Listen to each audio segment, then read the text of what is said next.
Bonsoir à tous, c'est la rentrée pour vous comme pour nous. Ravi donc de vous retrouver dans votre émission d'investigation Question à la une. Au sommaire ce soir, une enquête dans le monde des logements sociaux.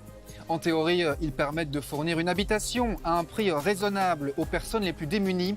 Eh bien, vous allez découvrir ce soir des appartements dans des états parfois lamentables, humidité, fuite, déjection. Rien n'est épargné à certains locataires, malgré leurs demandes répétées à leur société de logement social. Nous poserons ensuite cette question: comment renforcer notre sécurité sur les routes? Chaque année, il y a 40 000 accidents et plus de 600 morts. Des chiffres qui pourraient bien être sous-évalués. Pourtant, des pistes de solutions existent. Rendez-vous en deuxième partie d'émission.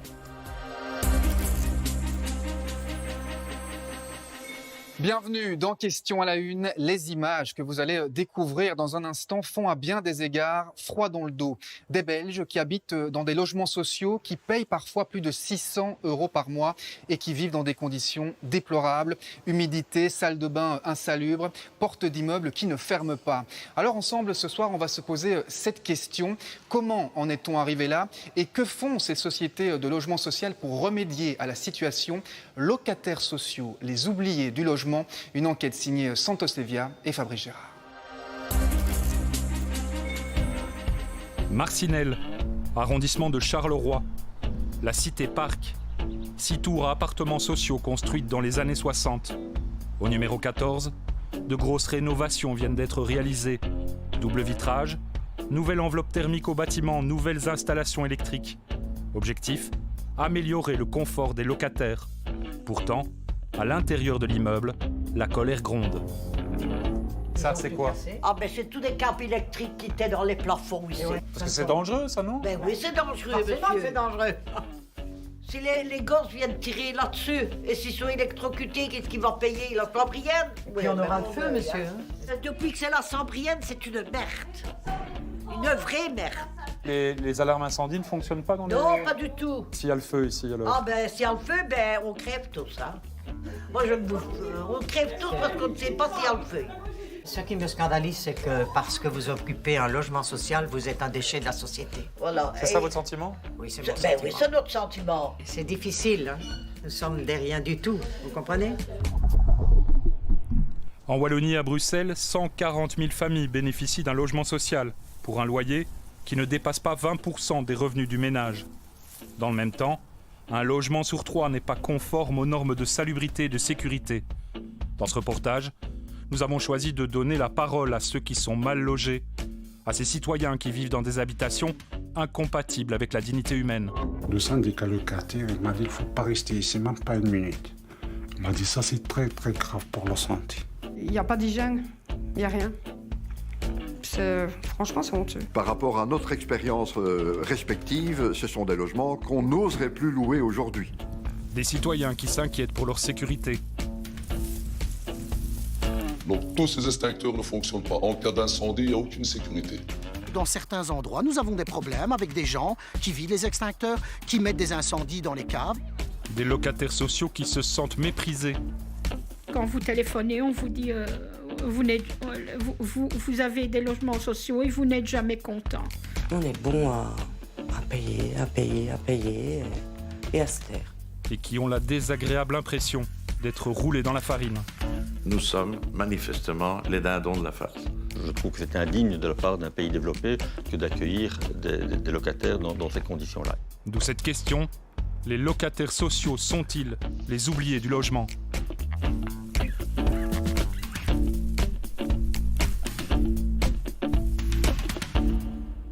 Lui, c'est Hicham Iman, conseiller communal PS à Charleroi. Après 5 années de présidence, l'homme vient de quitter le conseil d'administration de la Sambrienne. Avec ses 10 000 logements, ses 2 000 garages, c'est la plus grosse société de logement public de Wallonie.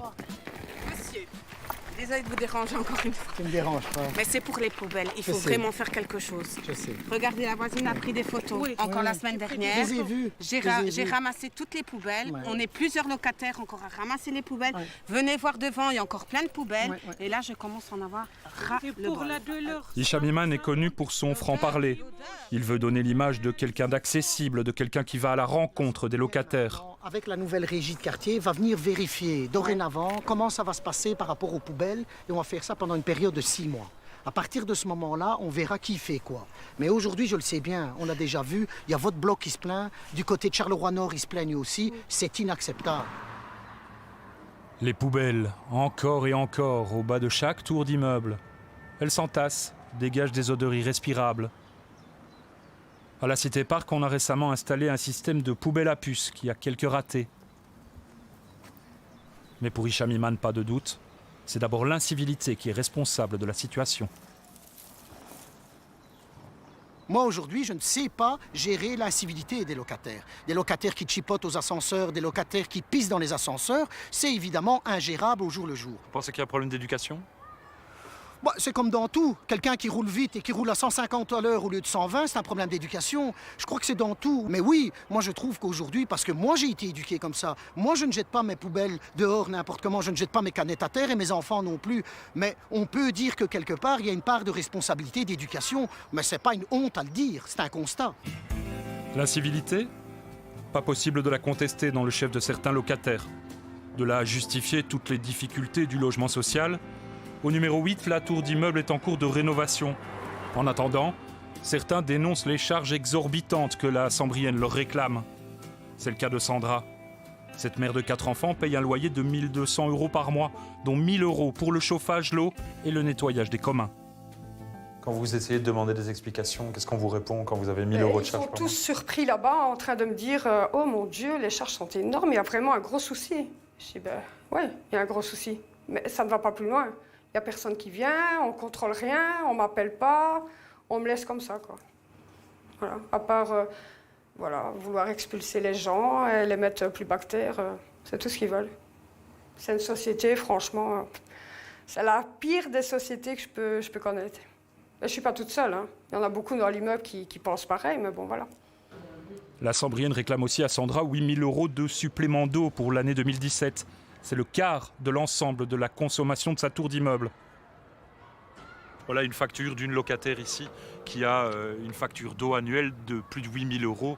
Soit il y a un problème à son compteur, soit il y a un problème dans le cadre de la société de logement, ou soit on a un souci avec la personne. Pour la simple et bonne raison que moi je l'ai déjà vu. 8 000 €, sauf que je rigole quand je dis tout ça, il avait un carouage chez lui. C'était pas possible autrement. Évidemment qu'on doit réagir. C'est anormal. Ou alors c'est normal. C'est qu'elle assume ses 8 000 €. Mais aujourd'hui, c'est anormal qu'elle paye 8 000 €, à moins qu'il soit je ne sais pas combien dans l'appartement. Ça, c'est à voir. S'il y a tout le détail. Sandra a beau contester, rien ne bouge.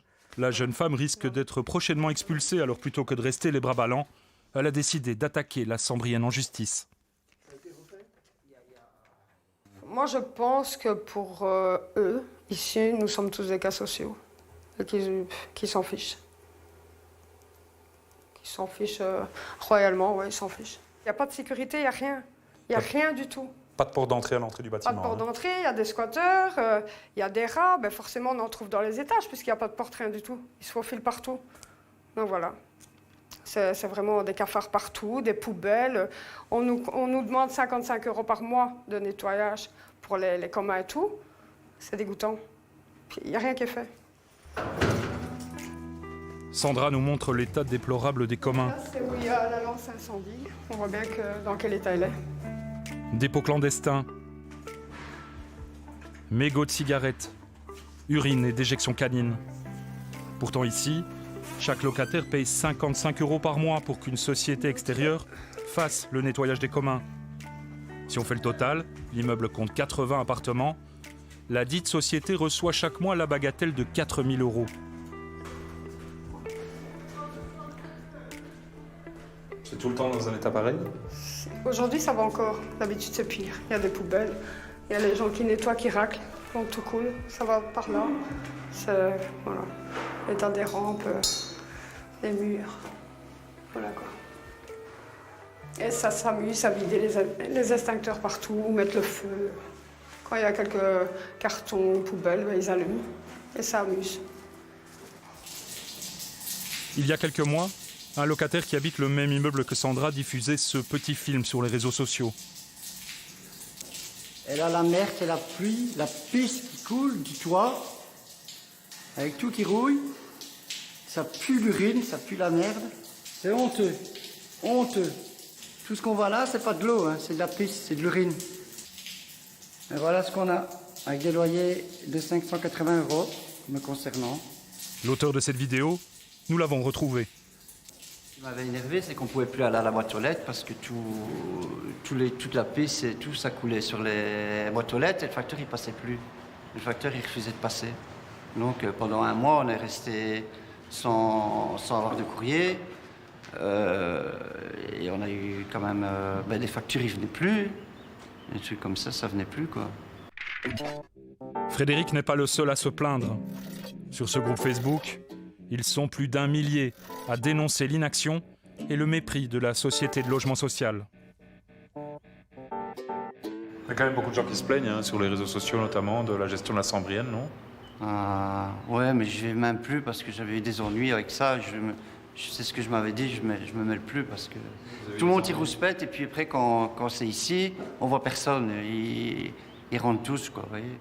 Alors c'est tout le monde qui ouvre sa gueule ici devant et puis dès qu'il y a quelqu'un, ils remontent dans leur appartement. Et tout le monde y fait. Alors je me dis, à la longue, il y en a marre, c'est toujours les mêmes qui ouvrent leur truc. Encore et toujours des poubelles. À Montigny-sur-Sambre, dans cette cité sociale du nord de Charleroi, c'est le même dépotoir tout autour des différents bâtiments. Le quotidien pour Isabelle, qui nous accueille à l'entrée de sa tour d'habitation. La résidence Capri.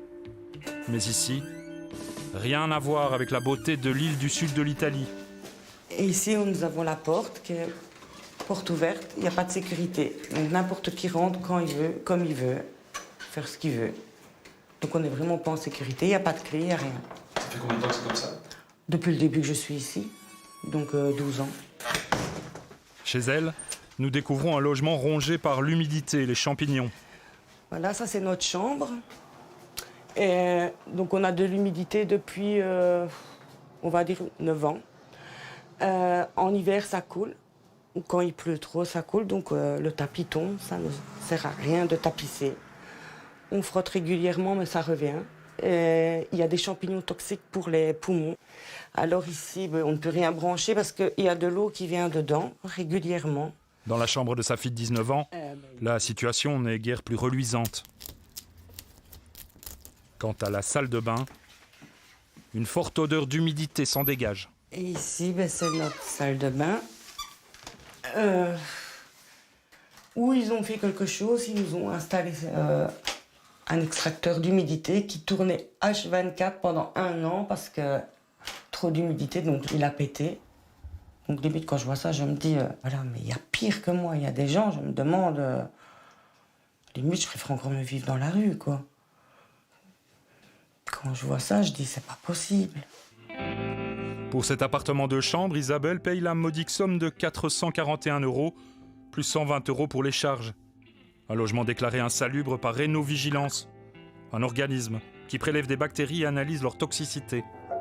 Nous avons observé une contamination par des moisissures qui représente un risque élevé pour la santé de toute la famille. C'est un critère d'insalubrité.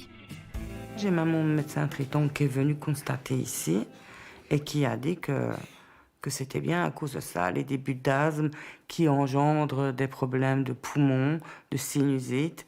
Donc tout est lié, vraiment tout est lié à ça. Problèmes d'intestin aussi qu'on a tous. Tout est vraiment lié suite à l'humidité, aux champignons qu'il y a dans cet appartement.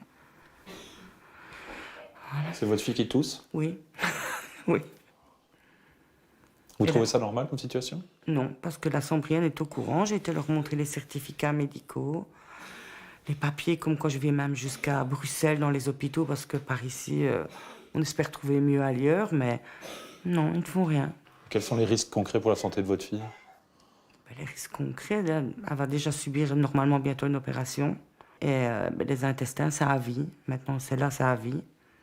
Donc, quand elle a une crise, elle doit prendre des médicaments. Et quand elle se... des gouttes, tout le temps des gouttes, des aérosols, des puffs. C'est son quotidien. Je vous en prie. Cette distance entre locataires et sociétés de logements sociaux, c'est tout ce qu'on essaie de combattre au logis tournésien. Rebecca dirige le service social. Je vous écoute. Plusieurs fois par semaine, elle organise des permanences. Ce matin, Rebecca accueille un couple qui s'est disputé avec l'un de ses voisins lors d'une fête de quartier. J'ai eu une histoire samedi avec la chasse aux œufs. Oui. Il a acheté un caillou sur mon fils. Et moi, j'ai été, quoi. D'accord. Et je l'ai frappé. Et vous l'avez frappé? Ah.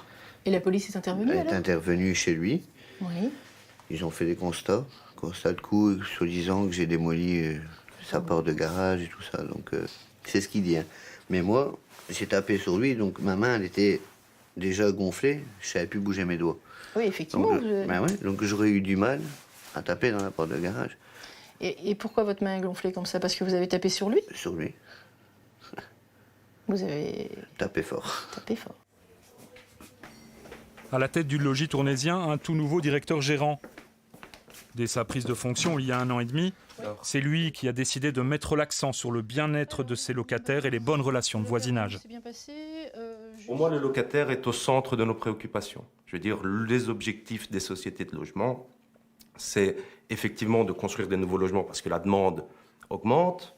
C'est effectivement, autour de la brique toujours, de gérer le patrimoine, parce que nous, on a 2200 logements, donc c'est pas simple à gérer, on doit y mettre les moyens humains et les moyens financiers, mais c'est aussi tout le pan de la gestion sociale. Il ne sert à rien d'avoir des briques pour des briques. La gestion des locataires, les relations que le logis tournésien entretient avec ses locataires et les locataires entre eux est autant, voire plus importante que la gestion de nos briques. Des permanences sociales et aussi des visites à domicile. C'est systématique pour chaque nouveau locataire dans les 6 mois de son installation. Bonjour Monsieur Deric. L'occasion de vérifier la façon dont le logement est entretenu. Faire la liste aussi des rénovations à effectuer. Et là, il n'y a pas de chauffage. Il est éteint. Au niveau de votre chaudière, c'est ça que vous me dites? Parce qu'il a sur 0, c'est pas normal qu'il chauffe. Alors si la chaudière est allumée, c'est normal que ça chauffe. On a toujours chaud, c'est bizarre, quoi. Sur les 2000 logements gérés par le logis tournésien, près de 800 n'ont aujourd'hui encore ni chauffage central, ni eau chaude sanitaire. Ici, c'est la porte d'entrée qui ne se ferme plus. Au logis tournésien, on dégage chaque année un bénéfice de 2 millions d'euros. Plutôt exceptionnel lorsqu'on compare ces résultats à ceux de la plupart des autres sociétés de logement public wallonnes. Une bonne gestion qu'incarne celui qui possède un diplôme d'ingénieur civil et qui a grandi dans une cité sociale jusqu'à ses 12 ans. J'ai effectivement eu la chance de postuler, de passer un examen, de le réussir et d'être désigné pour mes compétences. J'ai 38 ans, il y a 20 ans, je pense que ça n'aurait pas été possible et que la procédure n'était pas la même. Maintenant, je ne sais pas comment ça peut se passer ailleurs, ni comment ça se passe aujourd'hui dans d'autres sociétés. Diriger une société de logements sociaux sur base de ses compétences. Cela n'a pas toujours été le cas, loin de là. En 2005, le séisme de la Carolo ébranle tout le secteur du logement social. Malversation, détournement de marchés publics, enrichissement personnel. Au cœur du scandale, Claude de Spiegeler, l'administrateur délégué de la Carolo, également échevin des sports PS à la ville de Charleroi. L'homme finira par être condamné à 4 ans de prison avec sursis et à 16 500 € d'amende. Toujours est-il que l'onde de choc est énorme. La Société wallonne du logement voit son pouvoir renforcé. C'est elle qui contrôle la bonne gestion des 64 sociétés de logement public de Wallonie. Et c'est elle qui reçoit et distribue les subsides de la région pour les grosses rénovations et la construction de nouveaux logements. Quant aux 64 sociétés de logement, elles sont toutes dirigées par un conseil d'administration constitué essentiellement de mandataires politiques. Leur gestion journalière est assurée par un directeur gérant. Il y a effectivement un avant et un après Carolo, c'est clair. C'est un secteur qui s'est grandement professionnalisé. C'est un secteur où le clientélisme n'a plus lieu d'être. Il est clair que nous avions affaire à une série de débordements graves dans l'attribution des logements publics qui étaient inacceptables. Aujourd'hui, ceci n'est plus possible. Et nous avons connu, et parfois ça peut encore arriver, je peux en parler en toute transparence, et nous avons connu des violations manifestes des lois sur les marchés publics. politique avec des volontés d'avantager certaines sociétés, voire d'obtenir des détournements ou de faire travailler des entreprises en compensation pour soi. Ça a été connu, ça n'existe plus. Cette professionnalisation dans le secteur du logement social, elle est plus facile à mettre en place dans des sociétés de logement public à taille humaine. À Sambre Habitat, on gère 1600 logements sur les communes de Gemep et Sambreville. Sa directrice gérante nous fait visiter une maison fraîchement rénovée. En place depuis 4 ans, Anne-Catherine Audy nous l'assure, ce poste de directrice gérante, elle ne l'a obtenu que grâce à ses compétences et après une longue procédure de recrutement. J'ai travaillé pendant 12 ans dans une autre société de logement, je suis architecte de formation, et puis lorsque cette opportunité s'est présentée ici à Sambre Habitat, bon, je me suis dit pourquoi pas, j'avais fait un petit peu le tour de la question dans l'autre société, et donc j'ai dû participer à des épreuves de sélection qui sont organisées par la tutelle. Sur base de ça, après, j'ai passé par un test d'assessment, et puis seulement après par un jury oral. Il y avait 10 personnes, je crois, autour de la table pour l'entretien. Donc voilà, il a fallu passer par tout ça pour être sélectionné. Vous n'étiez pas soutenu par un politicien local? Je n'avais jamais mis les pieds à Sambreville et jamais sur Sambre avant de venir me présenter ici. Donc non, je connaissais personne. Je suis le premier à regretter quand un politique, un élu, va encore raconter à un locataire social que c'est grâce à lui qu'il a un logement public.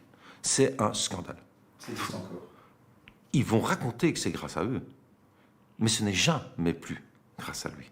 Et si le logement, ça arrive, hein, arrive. Je dois de temps en signer des recours en tant que président venant de commissaire. Si le commissaire estime que la loi, les décrets ne sont pas respectés, les règles ne sont pas respectées, il introduit un recours, le recours vient ici et on casse l'attribution du logement si elle est attribuée à quelqu'un qui n'était pas dans l'ordre de priorité. Donc ça veut dire qu'il y a encore des tentatives, mais que c'est plus possible. Il y a des tentatives de faire croire. Alors, une tentative de faire croire que le politique peut encore intervenir. Et je pense que le politique doit vraiment balayer devant sa porte et arrêter ses comportements. À Sambre Habitat aussi, on prête une attention particulière aux bénéficiaires et futurs bénéficiaires de logements sociaux. Les permanences sont fréquentes, comme ici, où Pamela vient introduire son dossier de candidature. Super important. Alors, la patience maintenant pour avoir le logement. Beaucoup de patience. Vous l'aurez, le tout, c'est qu'on ne sait pas vous dire quand. En Wallonie, il faut en moyenne 4 ans pour obtenir un logement social. À Bruxelles, ce délai d'attente passe à 8 ans. Dans le même temps, 40 000 ménages sont inscrits sur des listes d'attente en Wallonie, un peu plus à Bruxelles. Quant aux constructions de nouveaux logements, elles tournent au ralenti dans les 2 régions. En Wallonie, on a construit 90 nouveaux logements par an en 10 ans, alors qu'à Bruxelles, c'est 100 nouveaux logements par an sur cette dernière décennie. Pour toutes ces familles, l'attente est souvent difficile à vivre. C'est le cas de cette maman de 4 enfants. La jeune femme a quitté un mari violent. Aujourd'hui, elle est hébergée dans une maison d'accueil en région montoise et attend depuis près d'1 an d'avoir un logement social. Toutes les démarches que j'ai faites, je ne vois qu'il n'y a rien qui bouge. Je me dis à chaque fois, je me remets en question, qu'est-ce que je fais de mal?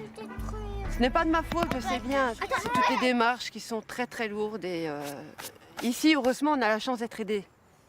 Malheureusement, au niveau du gouvernement et tout le reste, on n'est pas du tout aidés, pas du tout. Au contraire, plus les jours passent et plus on nous enfonce. Depuis 20 ans, on consacre à peine 2,5% du budget annuel aux politiques de logement social. Largement insuffisant pour financer la construction de 100 000 nouveaux logements que le secteur réclame. Comme je dis souvent, tant que les gens n'ont pas un toit, une chaudière pour mettre une casserole, se nourrir le soir, il ne faut certainement pas leur demander d'aller chercher du boulot. Je pense que c'est un des droits premiers que l'on doit réserver aux citoyens. Donc effectivement, il faut trouver des moyens financiers. Tout est une question de choix politique. Est-ce que le citoyen wallon est prêt à donner plus que 2,5% et le politique, ses représentants politiques, sont-ils prêts à donner plus que 2,5% par rapport à donc peut-être rénover moins de voiries, financer moins de clubs de sport, etc., etc. C'est un vrai choix politique qui se pose aujourd'hui dans un budget wallon que l'on sait étriqué et qui le sera encore dans les années à venir. Un budget wallon étriqué. Dans cette cité sociale de Saint-Servais, les 378 appartements n'ont plus connu de grosses rénovations depuis de très longues années. C'est ici que vit Jaco Bruges. Cet ancien banquier a fondé il y a 2 ans une ASBL. Objectif, essayer d'améliorer la communication entre les locataires et la joie du foyer, l'une des 3 sociétés de logement social namuroises. Ce matin, Jacques se rend chez Leslie. Elle aussi a un appartement rongé par l'humidité. Et montre-moi le certificat là aussi. Ah oui. Parce que ça va être utile. Ça, l'attestation. Présente une affection ORL fort probablement liée à l'état de salubrité du domicile. Cette humidité qui sointe, elle a de graves conséquences sur la santé de ses 2 enfants.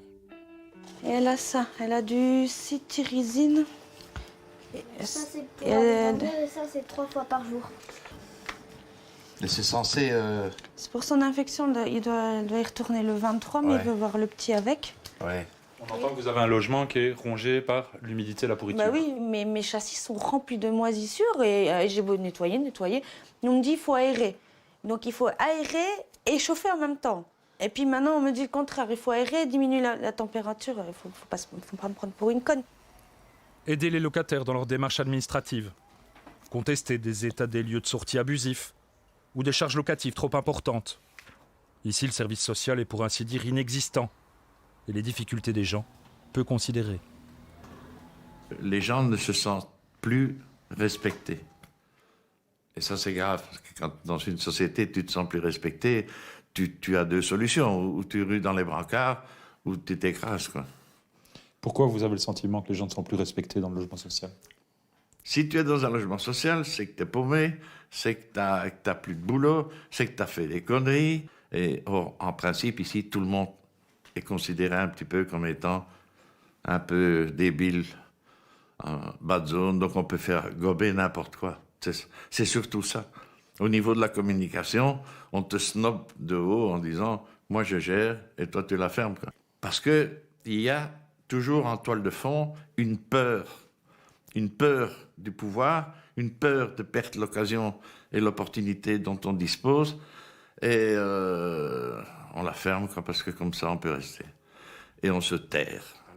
Jacques dénonce aussi l'amateurisme à certains postes clés de la société de logement et les méfaits de la politisation. Bien sûr que c'est politisé par principe, puisque la gestion a été confiée à des gens proches d'un parti, puisque c'est la chasse gardée du Parti socialiste, du temps du papa, et puis du fils, et puis des autres. Parce que... Mais alors après, il y a bien sûr qu'on a engagé les petits copains. On n'a pas de boulot, tu iras travailler à la joie du foyer. Et ça, c'est pas eux uniquement, c'est partout. C'est tous les partis qui font ce genre de népotisme ou de favoritisme. Pendant 13 ans, c'est Olivier Anselme qui était directeur à la joie du foyer. Fils de l'ancien bourgmestre de Namur, Bernard Anselme, il a été démis de ses fonctions fin de l'année dernière par un conseil d'administration qui le jugeait incompétent. Aujourd'hui, Olivier Anselme attaque la joie du foyer en justice pour licenciement abusif. Ça s'est passé sur plusieurs années, c'est clair. C'est clair, et voilà. C'était des problèmes relationnels au sein du conseil d'administration, de personnes qui ont réussi à en convaincre d'autres. Et je n'irai pas plus loin, ça, le reste, ça se passera, ça devra se passer. Vous avez le sentiment d'avoir fait du bon boulot? J'ai le sentiment, en tout cas, que s'il faut absolument avoir plus de 90% à son bulletin, disons qu'il y a énormément de personnes qui feraient bien d'aller voir combien leur médecin a eu de pourcentage quand il est sorti de ses études et risquent de ne plus aller s'ils veulent qu'il ait eu 90%. Moi, c'est à peu près ça que je ressens. Vous avez de l'amertume par rapport à ce qui s'est passé? Énormément, puisque j'adorais mon métier.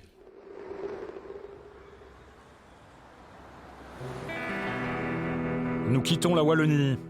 Ces 25 000 logements sociaux en attente de rénovation, son sous-financement chronique et sa volonté d'aller de l'avant pour prendre la direction de Bruxelles. Ici aussi, la crise du logement public se fait durement ressentir.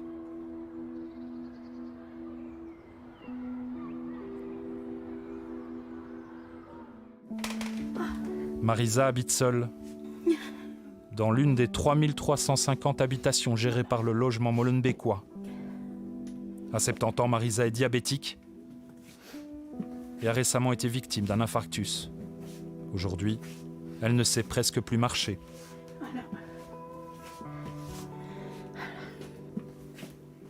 Et je suis content maintenant que le soleil vient. J'aurai moins de douleur. Parce que quand il fait humide et quand il pleut, j'ai mes épaules et mes genoux complètement en compote.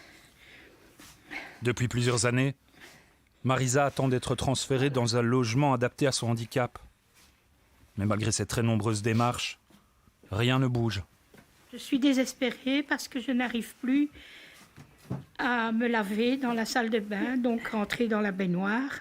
Ça fait presque 5 ans, j'ai une infirmière qui me lave assise sur une chaise à la cuisine à l'évier. Et je suis ici 24 heures sur 24, donc de ma chambre au salon, la cuisine, au salon, et je ne bouge pas, je n'arrive pas à bouger. En plus, dans l'ascenseur qui est très très petit, la chaise roulante ne rentre pas. J'ai demandé donc une mutation avec un appartement où je pourrais me bouger et me déplacer un petit peu. Mais ça fait donc 5 ans que j'attends et on me répond que non, qu'il y a beaucoup de gens avant moi. Alors en attendant, Marisa est prisonnière de son logement, incapable de se déplacer en chaise roulante. C'est difficile à vivre, j'imagine. Oui, c'est une vie, c'est dur. Mais je prends patience et je prends mon courage à 2 mains. J'espère toujours d'avoir un appel qu'on me dit voilà, on a quelque chose pour vous. Surtout au moins pour pouvoir me laver correctement. Me doucher au moins.